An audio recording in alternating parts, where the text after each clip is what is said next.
Queridos hermanos y hermanas, antes que nada quisiera tomar unos minutos para saludarles y agradecerles de todo corazón por su fidelidad a la obra del Señor y a nuestro trabajo aquí en Macedonia. Gracias por sus oraciones, por el apoyo económico que siempre nos han brindado. Se los agradecemos profundamente, hermanos, se lo agradecemos profundamente. Y bueno, somos un equipo. Nosotros acá, ustedes allá, juntos como un cuerpo, cumpliendo la misión del Señor, con un mismo propósito, ¿verdad? Que es expandir el reino del Señor. También quiero agradecer por esta oportunidad de compartir el mensaje de la palabra del Señor con ustedes. Y creo que el mensaje es primero para el predicador y luego para los que oyen, ¿verdad? En realidad, pues así debe de ser. Y es en ese proceso que el Señor nos transforma, nos habla, es en ese proceso que el Señor nos va iluminando a través de su palabra. Así que, pues esta palabra es primeramente para mí, pero también quería compartir con ustedes aquello que el Señor ha puesto en mi corazón. Y quizá vamos a resolver algunas preguntas, pero al final quizás van a surgir más preguntas. Y las preguntas no es que sean malas. Cuando tenemos preguntas, en realidad la pregunta nos lleva a buscar la respuesta, nos anima a buscar una respuesta. La pregunta creo que toca la curiosidad que ya de por sí tiene la humanidad para encontrar las respuestas. Y aunque contestemos una pregunta este día, yo creo que van a surgir también más preguntas a través de este mensaje. Así que vamos a comenzar, hermanos. El texto base para este mensaje se encuentra en Hebreos 13:3. Como desde que el hermano Mito me pidió que preparara este mensaje, el Señor ha venido hablando a través de también otros textos que concuerdan prácticamente con este mismo versículo de Hebreos 13:3. Así que vamos a unirlo con otras escrituras para poder explicar lo que Dios puso en mi corazón para compartirles a ustedes y por supuesto también que me ha hablado el Señor personalmente. Quisiera comenzar diciendo que ninguna cosa incompleta funciona al 100%. Nada que es incompleto, hermanos, funciona al 100%. Entonces, si miramos acá, por lo menos si usted tuviera digamos, ¿qué opina de este carro, digamos, de este auto aquí? ¿Qué les parece el vehículo? Está casi completo. Funciona 90% bien. ¿Sí o no? Pero no funciona al 100% porque está completo, le faltan las llantas, ¿verdad? ¿Qué opina de este avión? Le faltan las alas a este avión. Funciona bien como carro, ¿verdad? La persona que lo adecuó, como para andar sobre la tierra, pero un avión no es hecho para andar sobre la tierra. Entonces, digamos que este avión está un 70% bien como avión. O sea, no está mal, pero tampoco está bien, no está completo. Digamos, ¿qué opinan de esta guitarra? Esta guitarra está bonita, solo le faltan las cuerdas. Podríamos decir que está un 94% completa. Le faltan las 6 cuerdas nada más.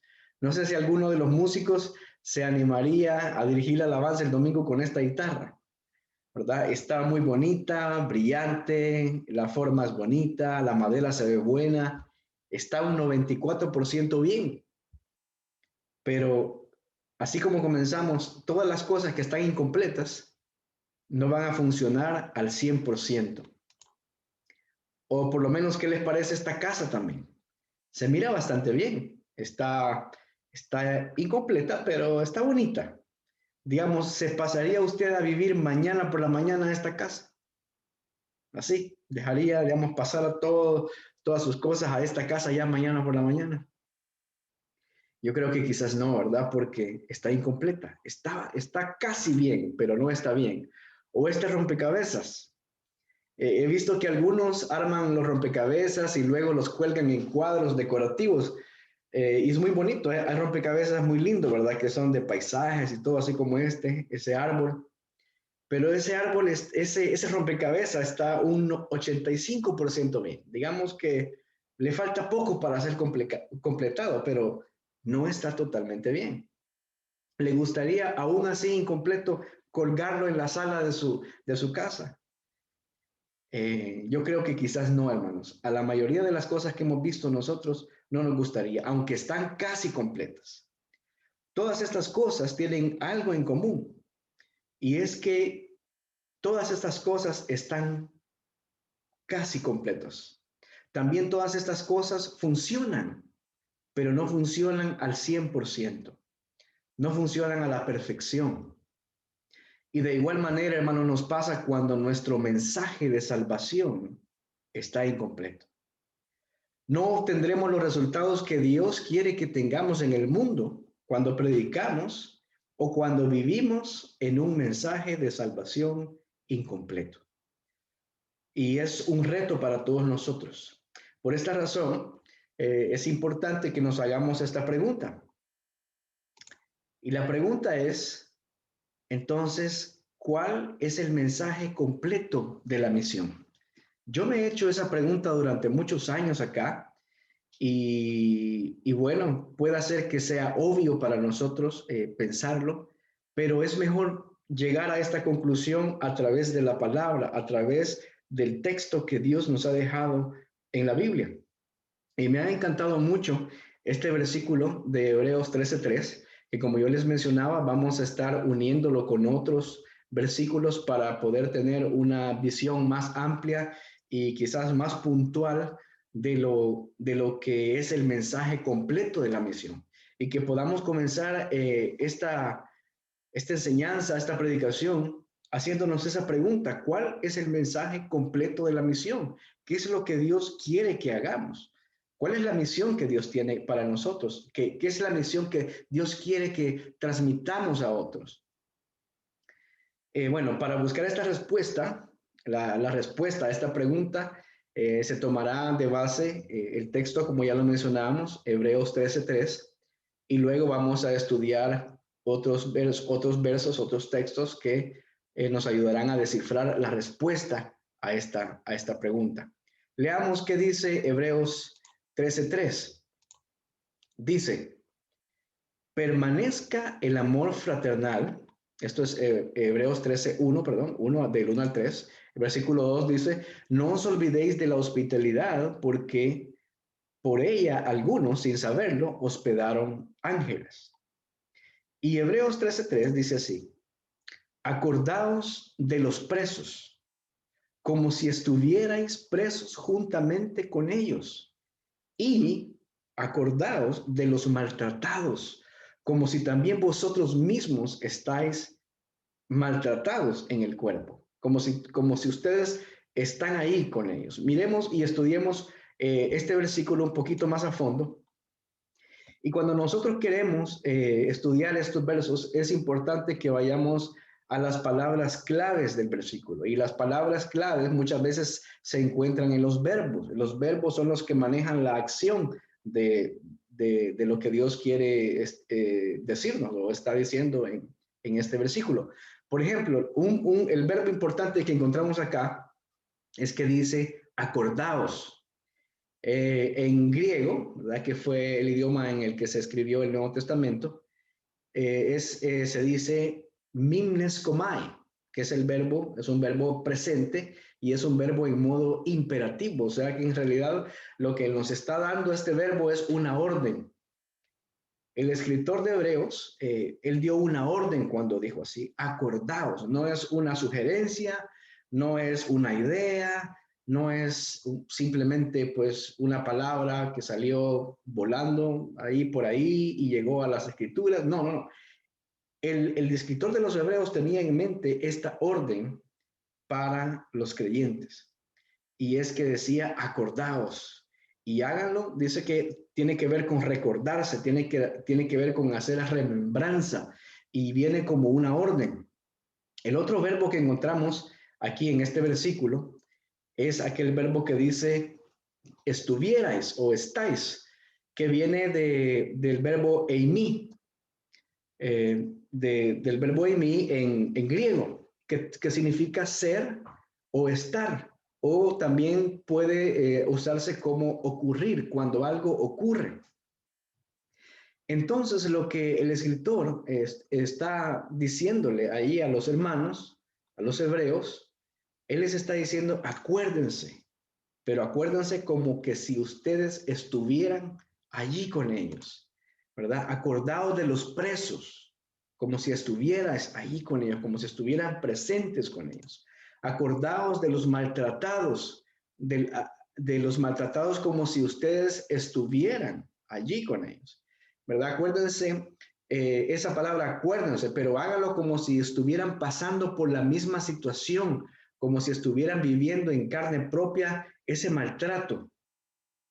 Y yo no sé, hermano, si a ustedes les ha pasado, ¿verdad? Pero a veces cuando nosotros tenemos sueños y de repente usted siente que se va cayendo, ¿qué es lo que sucede cuando usted está soñando eso? Usted sueña que se va cayendo y esa imagen mental que usted tiene en su cabeza hace que su cuerpo se mueva, hace que su cuerpo reaccione, porque usted siente que está viviendo ese momento, pues prácticamente es eso lo que le está diciendo el escritor de Hebreos, que no se sabe si fue el apóstol Pablo o fue algún otro hermano, pero es eso lo que le está tratando de transmitir. Acuérdense de los presos, acuérdense de los maltratados, pero acuérdense como que si ustedes están viviendo con ellos, están sufriendo en carne propia juntamente con ellos, como que si ustedes estuvieran presos, como que si ustedes estuvieran siendo maltratados.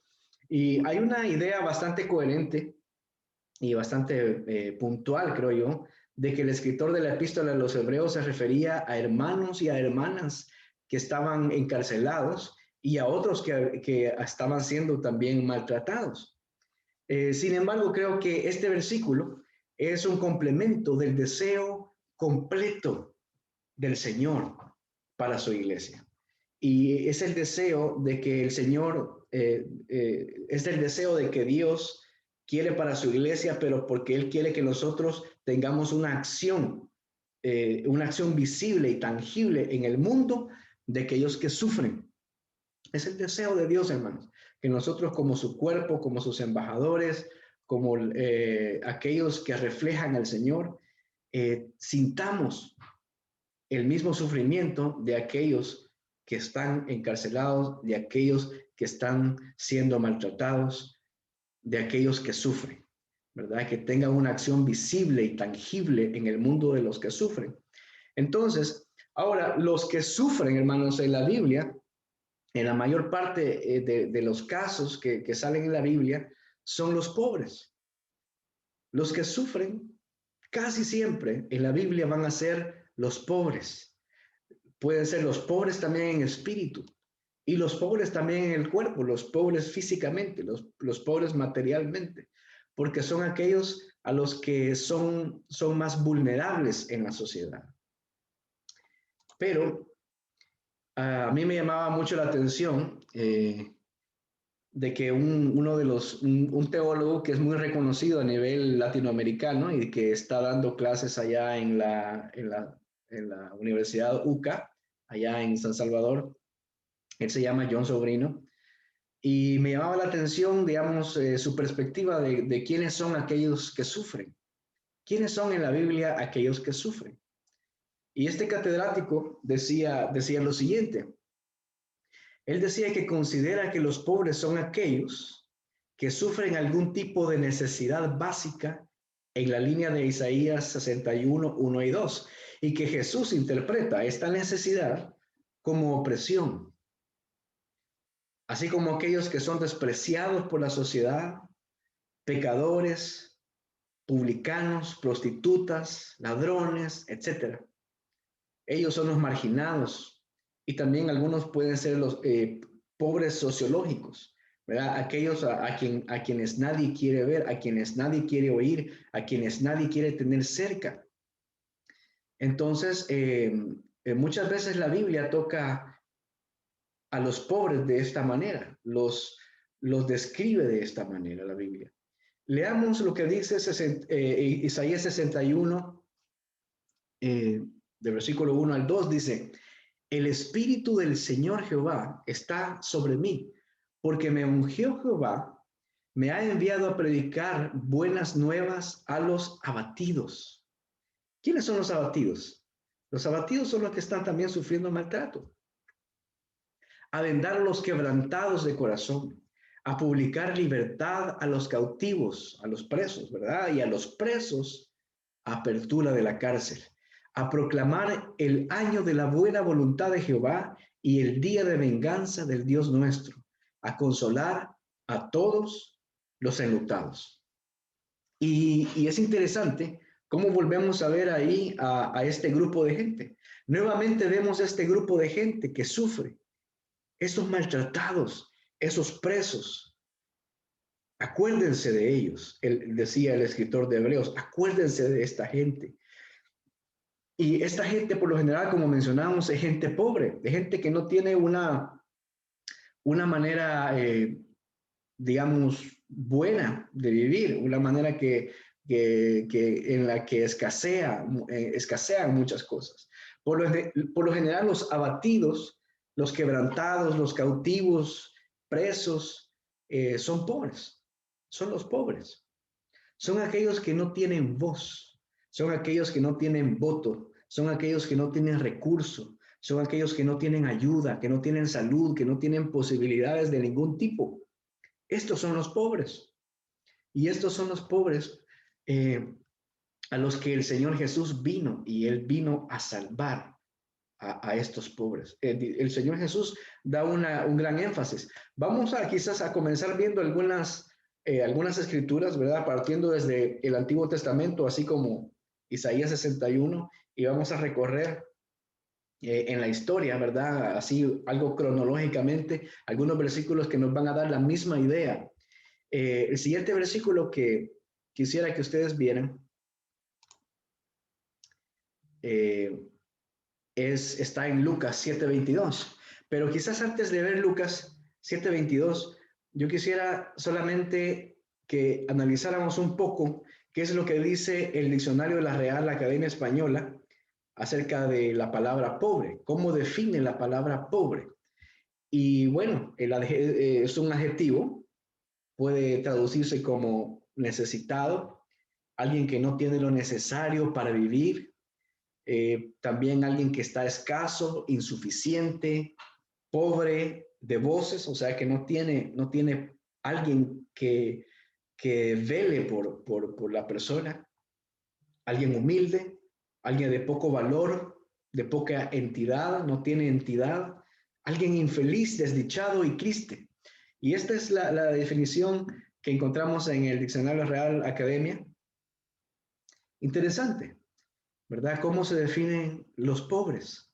Aquellos aquellos por quien Jesús vino a cumplir esa profecía que vimos allá en Isaías 61, 1 y 2. Ahora miremos el versículo, acá en Lucas 7:22, dice, y respondiendo Jesús les dijo, ir a hacer saber a Juan lo que habéis visto y oído. Los ciegos ven, los cojos andan, los leprosos son limpiados, los sordos oyen, los muertos son resucitados, y a los pobres es anunciado el evangelio. Qué interesante que Jesús le da una gran importancia a los pobres. Y siendo Jesús el rey del universo, dice que Él se hizo pobre para que a través de su pobreza nosotros vengamos a ser ricos, enriquecidos por medio de Él. Y hermanos, es tan interesante, ¿verdad? Cómo el Señor, siendo el rey del universo, vino a nacer en un pesebre, haciéndose Él mismo pobre. Y aún Él cuando comenzó su ministerio, Él se dedicó a los pobres. Él fue a los pobres. Él pudo haber nacido en un palacio, Él pudo haber venido, ¿verdad? Así como vinieron los llamados reyes magos, ¿verdad? Que son sabios, como la Biblia los presenta. Pero Él pudo haber nacido en uno de esos palacios, y un palacio esplendoroso, lindo, pero no. Y su ministerio se dedicó primeramente a los pobres. Él dio prioridad a los pobres. Es bien interesante. Y dice, y a los pobres es anunciado el evangelio. Entonces miremos acá cómo una vez más Jesús los acompaña, cómo una vez más Jesús está en vivo y en directo, hermanos, con aquellos que sufren. Él se hace presente con los pobres, Él está ahí con los pobres. Y este versículo está claro, ¿verdad? El propósito del Señor para el mundo. Él quiere estar con los pobres, Él quiere estar con ellos ahí. Son prioridad para Dios, son prioridad para el Señor. Él nació entre ellos, vivió entre ellos, les predicó a ellos, los sanó a ellos. Y qué lindo es ver, hermanos, que las dos partes, miremos un poquito lo que dice ese versículo nuevamente. Dice que haced saber a Juan lo que habéis visto y oído. Los ciegos ven, los cojos andan, los leprosos son limpiados, los sordos oyen, los muertos son resucitados. Y a los pobres es anunciado el evangelio. La primera parte del versículo en realidad nos habla de que el Señor se preocupó por el cuerpo de los pobres. Se preocupó por el cuerpo de aquellos que estaban sufriendo, de los sufrientes. Él vino y se preocupó por ellos. A veces nosotros tenemos el concepto de que Dios, ¿verdad? Este cuerpo no es nada, que este cuerpo, ¿verdad? Se va a corromper, se lo van a comer los gusanos, ¿verdad? Y que todo lo que importa, ¿verdad? Es el reino espiritual, pero no es así. Miren cómo el Señor vino a sanar el cuerpo de aquellos que estaban en necesidad, de aquellos que estaban sufriendo. En otras palabras, lo que hizo el Señor es que Él les trajo la salvación física, una salvación corporal. Es una provisión material, algo que ellos podían tocarlo, que podían palparlo. Jesús se preocupa por el cuerpo de la gente, se preocupa. ¿Cuántas veces vimos a Jesús también alimentando a la gente, dándoles pan, sintiendo compasión de ellos, dice la palabra en otros versículos? No los vamos a ver todos porque es algo muy extenso, pero esa provisión material, Jesús se preocupa por el cuerpo de la gente, no solamente por el espíritu. No solamente vino el Señor a predicar el evangelio y que van a tener vida eterna, crean en mí. No, Él vino a sanar. ¿Cuánto le habrá ahorrado el Señor a esta gente gastar en médicos en aquel entonces?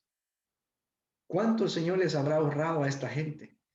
Mucho dinero, me imagino, pero Él vino a proveer, a traer salvación física, a traer salvación corporal. Y lo segundo, por supuesto, es llevar la salvación espiritual. Y esta salvación espiritual es la predicación del evangelio, la predicación de la vida eterna, ¿verdad? O sea que está el complemento, la salvación física y la salvación espiritual. Ahora quizás vayamos un poco más adelante en la historia y vayamos a los tiempos en los que nació la iglesia, en los que ya el Señor Jesús había muerto, había resucitado, había sido ascendido a los cielos, y la iglesia era una iglesia naciente. La iglesia estaba comenzando. Pedro da el discurso, se convierte mucha gente, ¿verdad? Nace la iglesia allá en aquel entonces, y dice el libro de los Hechos que esta iglesia naciente tenía gran aceptación entre el pueblo. Pero, bueno, la aceptación, por supuesto, la pudiéramos traducir nosotros como éxito. Entonces, pero ¿cuál fue el éxito de la iglesia en aquel entonces? ¿Por qué tenía tan grande aceptación la iglesia en aquel entonces? Y para eso, hermanos, quizás vamos a ir ahora a otra escritura que está en Hechos 2, 43 y 47. Para resumirlo un poco, porque es un poco largo, pero miremos estas frases, estas ideas que aparecen aquí en estos versos.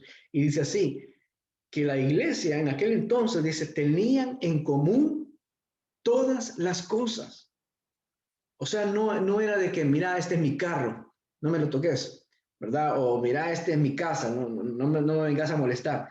O mira, no, este es mi ropa, mis zapatos. O sea, qué interesante es que dice que tenían en común todas las cosas. Y yo he puesto ahí entre paréntesis de que entonces nadie tenía necesidad, porque, bueno, todos necesitaba alguien, no tenía carro, digamos, y lo tenían que ir a dejar a la iglesia, pues ahí estaba el carro del hermano. O sea, y bueno, no habían carros en aquel entonces, ¿verdad? Solo con caballo, pero como ejemplo, o sea, todas las cosas eran en común. Y vendían sus propiedades y sus bienes y los repartían a todos según la necesidad de cada uno. Qué tremendo, hermano. Yo le digo, a través de estar compartiendo este mensaje, yo fui retado, hermano. Yo fui retado, le digo, de cómo la iglesia primitiva, aquella iglesia naciente, comenzó en el camino del Señor. Repartían los bienes, nadie tenía necesidad porque los repartían, vendían los terrenos y todos, y teniendo favor con todo el pueblo, o sea, todo el pueblo decía, wow, qué iglesia, qué gente esta, qué linda esta gente. Tenían favor con todo el pueblo y el Señor añadía cada día a la iglesia los que habían de ser salvos. Hermanos, es un reto para todos nosotros, es un reto. Para los apóstoles en la iglesia primitiva, el acordarse de los pobres era tan importante como compartirles el evangelio. Era tan importante, o sea, estaba al mismo nivel. No era que le vamos a compartir el evangelio y bueno, hay que vean ellos cómo salen. No, les compartimos el evangelio y vamos a acordarnos de los pobres. Acuérdense de los presos, acuérdense de los maltratados. Para ellos estaba al mismo nivel compartir el evangelio y atender a los pobres. El éxito de la iglesia primitiva, su avivamiento, fue un producto exactamente por el acordarse de los pobres. Ellos tenían en su mente siempre a los pobres aquí, a los que sufren, tenían en su mente a los que están siendo maltratados, a los que están presos. ¿Tiene usted a su alrededor alguna familia pobre, hermanos? ¿Tenemos nosotros alguna familia pobre? Piense ahorita en una familia pobre que tiene a su alrededor o que mira cada día, cada vez que sale de su casa o que va a su trabajo. A alguien o a alguien que sea más pobre que usted. Uno puede decir, bueno, pero yo soy pobre también. Bueno, pero ¿ha visto a alguien que sea más pobre que usted? Puede ser un pobre en espíritu también. Hay gente que está pobres emocionalmente, gente que está pobre en su interior, en su alma, su espíritu, ¿verdad? Así como, y también como pobres, como lo mencionábamos, pobres en lo material. ¿Qué hemos hecho nosotros, hermanos, con esos pobres? ¿Hemos hecho eso que dice la palabra? Miremos un versículo más y vamos a ir ya aterrizando aquí en la conclusión del mensaje. Y vamos a ir ahora a Gálatas 2, versículo 7 al 10. Y dice así, Pablo está narrando, digamos, su experiencia al visitar a los líderes de la iglesia en Jerusalén. Y él dice lo siguiente, antes, por el contrario, como vieron que me había sido encomendado el evangelio de la incircuncisión, como a Pedro el de la circuncisión, pues el que actuó en Pedro para el apostolado de la circuncisión, actuó también en mí para con los gentiles. Y reconociendo la gracia que me había sido dada, Jacobo, Cefas y Juan, que eran considerados como columnas, nos dieron a mí y a Bernabé la diestra en señal de compañerismo para que nosotros fuésemos a los gentiles y ellos a la circuncisión. Pero el versículo 10 me llama la atención. Esto fue el inicio de los viajes misioneros de Pablo. Dice, solamente nos pidieron ¿qué? Que nos acordásemos, de los pobres, lo cual también procuré con diligencia hacer. Así que, hermanos, Pablo iba a la misión ahí. Pablo iba a predicar el evangelio. pero Jacobo, Cefas y Juan le dijeron a Pablo, sí, está bien, ve a predicar el evangelio. Excelente, nosotros nos dedicamos a los judíos y tú te dedicas a los gentiles con verdad, pero no te olvides de los pobres. No se olviden de los pobres. Y aquí, hermanos, llegamos al punto central del mensaje completo de la misión. Y este es el mensaje completo de la misión. Ya lo hemos venido develando, pero aquí vamos a verlo un poco más claro. Pablo habla de su apostolado a los gentiles, habla de ser enviado a los gentiles para compartirles el evangelio, pero no solo se trata de compartir el evangelio verbalmente, sino de acordarnos de los pobres. Y este verbo, como decíamos, acordarse, es el mismo verbo que utiliza el verbo, el versículo en Hebreos 13, versículo 3. Ahí mismo, en esa cita, es el mismo verbo, acuérdense de los pobres, que esa imagen que ustedes se forman de los pobres sufriendo, de los que están presos, de los que están siendo maltratados, que esa imagen los haga actuar, porque ustedes van a sentir, acuérdense como que si están ahí sufriendo con ellos. Cuando esas imágenes vienen a nuestra mente, hermano, a veces nuestro cuerpo se altera, nuestro cuerpo se eriza, salta. O sea, involucra una acción. No solamente es acordarse, sí, me acuerdo del hermano, de la hermana que está sufriendo, me acuerdo de mi vecino, de la vecina, me acuerdo, sí, me acuerdo de mi compañero de trabajo, vieran cómo sufría. No, hermanos, es de acordarse, pero de acordarnos para actuar, no para quedarnos ahí en el mismo lugar. Y este es el reto, hermanos. Esto es el reto. Y eso es la respuesta a nuestra pregunta. Nosotros comenzamos preguntando algo. Y yo decía, ¿cuál es el mensaje completo de la misión? ¿Cuál es el mensaje completo que usted tiene? ¿Cuál es el mensaje completo que yo tengo? ¿Cuál es el mensaje completo de la misión que todos como iglesia tenemos? Y nosotros diríamos, ¿verdad? Sí, es predicar el evangelio, es llevar el evangelio hasta lo último de la tierra. Y gloria a Dios, aleluya, amén, como dice nuestro hermano, amado hermano Pastor Mauricio, ¿verdad? Gloria a Dios por todo eso, excelente, amén. Y vamos, y por eso estamos nosotros aquí, pero hay algo más. Y es que el mensaje completo de la misión, hermanos, es prediquemos el evangelio y no nos olvidemos de los pobres.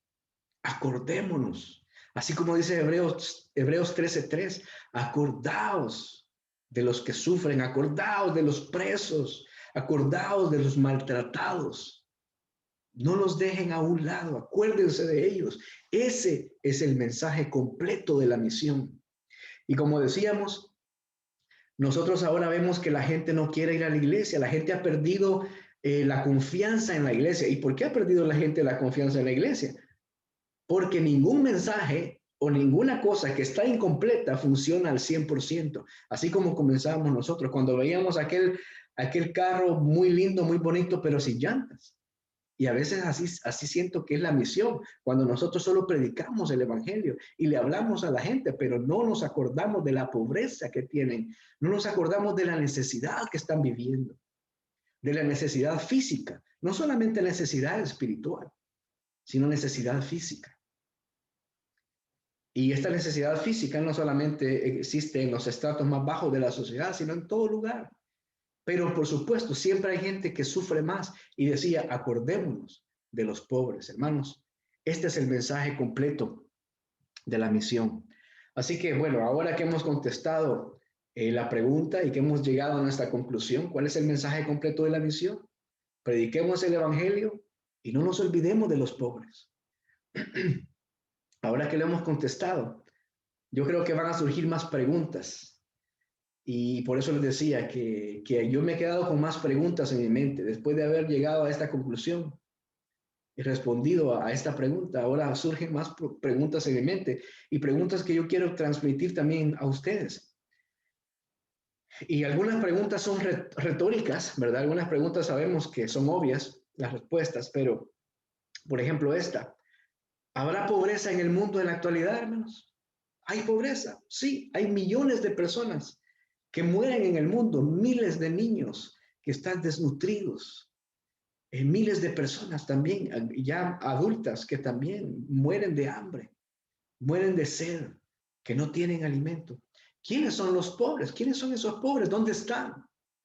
¿Ya los identificamos o simplemente los hemos pasado desapercibidos? Pasamos ahí nosotros todos los días por el mercado, vemos a la misma señora pobrecita ahí y pasa desapercibida. Es invisible para nosotros. ¿Dónde están los que sufren? ¿Dónde están los enfermos, los huérfanos? ¿Cuántos podemos ubicar, digamos, en Santa Ana, por lo menos, los orfanatos? ¿Dónde están las viudas? ¿Dónde están los presos, los maltratados, los abusados, aquellos que han sido abusados sexualmente, los que han sido abusados también laboralmente, hermanos, porque hay abusos laborales también, los que han sido abusados en su matrimonio, los que han sido abusados políticamente también, porque hay abusos que también en la política, ¿verdad? O sea, a nivel social, sociopolítico, se dan. ¿Y la iglesia dónde está? La iglesia ha estado ausente de todos esos ámbitos, del ámbito político. La iglesia no se quiere ni quiere saber nada de eso porque dice, no, eso es pecado, pero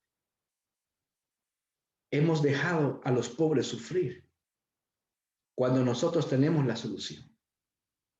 Y no me estoy refiriendo a que nos tenemos que levantar en armas y todo, no, no, que el Señor nos libre de eso, pero sí tenemos que influir en todos esos ámbitos de la sociedad. ¿Por qué existen los pobres? ¿Son los pobres una consecuencia de la pobreza? ¿O es la pobreza consecuencia de una injusticia social? ¿Vivimos injusticia social nosotros en El Salvador? ¿Hay robo en El Salvador en los estratos altos de las sociedades, de los dirigentes, de los líderes, de los gobiernos? ¿Han habido robos? Todo eso tenemos que cuestionarnos nosotros, hermanos, y acordarnos de los que sufren.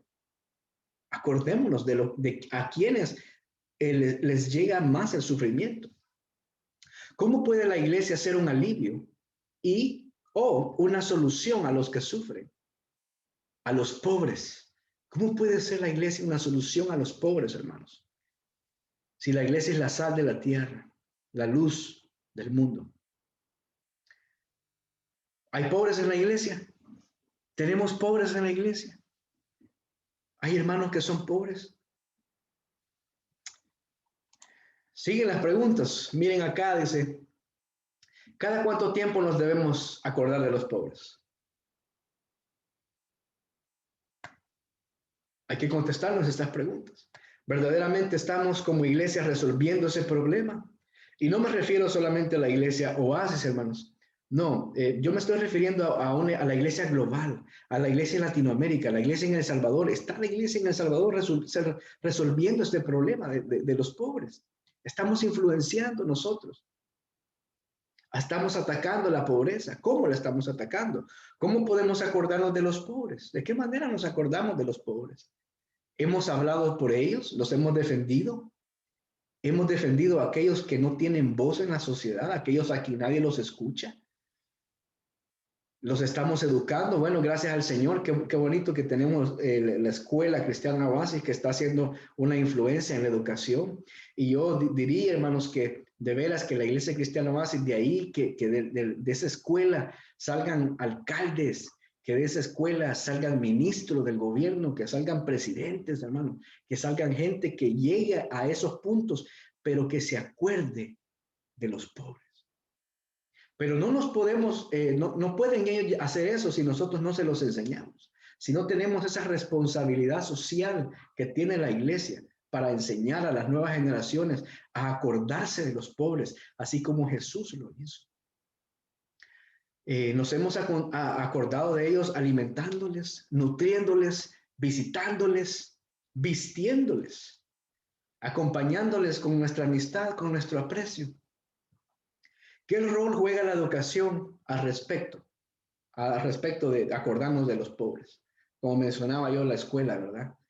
Que todos los alumnos en la escuela, qué lindo sería y que nosotros podamos transmitirles de esa responsabilidad social que como cristianos, como creyentes, como discípulos de Jesús tenemos. Dejaremos que nuestros hijos crezcan enajenados al clamor de los pobres. Vamos a dejar que nuestros hijos simplemente nos imiten quizás a nosotros. Y yo les digo, para mí, hermanos, ha sido un reto todo esto. Estaba analizando estos versículos y ha sido un reto para mí. Yo no quiero que mis hijos crezcan así. Y estos días hemos estado platicando con mi esposa y hemos ya armado algunas actividades que vamos a hacer con los niños para ir a visitar a otra gente que es más pobre que la gente que hasta el momento hemos visitado. Hay gente pobre y hemos atendido a pobres, pero queremos ir a gente más pobre y que los niños vean y que los niños aprendan a atender la necesidad de los pobres. No nos dejemos de acordar de los pobres. No dejemos de accionar, hermanos. Accionemos. Si no obramos a favor de ellos, tenemos que obrar a favor de los pobres. ¿Cómo podemos nosotros tomar acción? Bueno, algunas de las ideas que a mí se me venían y que yo sé que la iglesia ha tomado muchas de estas medidas y yo me siento feliz por ello, pero creo que todavía hay espacio para que nosotros sigamos, es bueno, hacer equipos de ayuda humanitaria que trabajen en las alcaldías. ¿Por qué no? Porque ahora la iglesia no comienza a llegar a esos puestos de jefatura social, de jefatura donde va a haber claridad en las cuentas, en el manejo de los fondos, en el manejo del dinero del pueblo, en el manejo del dinero para los pobres. ¿Por qué no hay un equipo de las iglesias dándole apoyo a las alcaldías? Un equipo de gente que llegue a orar por los alcaldes y les diga, miren, cuenten con nosotros, quieren gente, aquí estamos, vamos a hacer esto. Equipos de ayuda también psicológica, emocional, profesionales de la psicología. Equipos, ¿verdad? Que ayuden en estas áreas, ayuda económica, mercantil, ayudas para los negocios, para el desarrollo comunitario, ayuda para el desarrollo de la economía de todos. Hay equipos jurídicos, gente que ayude, ¿verdad? A aquellos que también están legalmente siendo abusados, sufriendo de esa manera. Equipos médicos, eso, bueno, nosotros lo vivimos y sabemos que eso es una bendición que tenemos en la iglesia y desde aquí les agradezco a los hermanos médicos de veras por ser tan lindos y a veces yo les he hablado, ¿verdad? Y para que nos resuelvan alguna de los problemas que tenemos aquí. Y muchas gracias, hermanos. Yo sé que eso es bien lindo. A través de la medicina se puede llegar allá también a la gente. Equipos médicos, equipos de educación a comunidades donde no llega gente, donde los niños son analfabetas todavía, donde los niños no han aprendido a leer ni a escribir. Educación formal, educación espiritual también. Así que, hermanos, bueno, perdón tantas preguntas que surgieron al final, pero a mí me ha dejado pensando este mensaje. Yo quería compartir eso con ustedes. Así que, en el nombre del Señor, sigamos pensando y miremos, recordemos nuevamente la respuesta a nuestra pregunta. ¿Cuál es el mensaje completo de la misión? Prediquemos el Evangelio, pero no nos olvidemos de los pobres. Acuérdense de los pobres, acuérdense de los presos, acuérdense de los que sufren. Así como le dijeron a Pablo, Pedro, Juan y el hermano del Señor Jesucristo, así como le dijeron, acuérdate de los pobres, no los olvides, predique el Evangelio, pero acuérdate de los pobres. Así que, hermanos, este ha sido mi sentir y yo quisiera simplemente compartirles algo ya para terminar. Y es que desde hace años nosotros tuvimos un deseo, un anhelo con mi esposa y era el de apoyar a un niño de la escuela de la Magdalena, en brindarle una beca para que estudiara aquellos niños en la Magdalena. Sabemos que en la Magdalena hay mucha necesidad y también hay necesidad alrededor de Santa Ana, hermanos. Esto solamente es un ejemplo, pero nosotros sentimos eso ya hace años. Y a través de este mensaje y venir leyendo, el Señor los reta a uno. Y hemos tomado la decisión con mi esposa de que vamos a comenzar a apoyar, a darle una beca de estudio a un niño de la Magdalena. No es porque estemos bien económicamente, pero hay que dar sacrificialmente, hermanos. Y hay que acordarnos de los pobres. Eh, ¿Verdad? Así que pues ya me puse en contacto con el hermano Francisco y vamos a seguir en contacto, ¿verdad? Para ver cómo podemos hacer eso y comenzar ya a apoyar la escuela, a un niño de la escuela allá en la Magdalena, hermanos. Así que yo los invito a ustedes para que también vean a su alrededor y digan, ¿dónde hay una necesidad? ¿Quién tiene necesidad? ¿Quién es pobre aquí? ¿Verdad? ¿Quién es pobre en espíritu también? Ayudémosle. Así que hermanos, que este versículo de Hebreos 13:3 nos haga el llamado a tomar el liderazgo en el mundo, de acordarnos de los pobres, de presentar una solución a aquellos que no tienen voz ni tienen voto. Y bueno, esto ha sido lo que Dios me ha puesto en mi corazón, hermanos, y de todo corazón se los transmito a ustedes y sigamos adelante. Prediquemos el Evangelio, pero también acordémonos de los pobres. Desde acá, desde Macedonia, un fuerte abrazo, saludos de toda mi familia para ustedes, nuestro agradecimiento y que el Señor los bendiga. Los amamos con todo el corazón. Amén.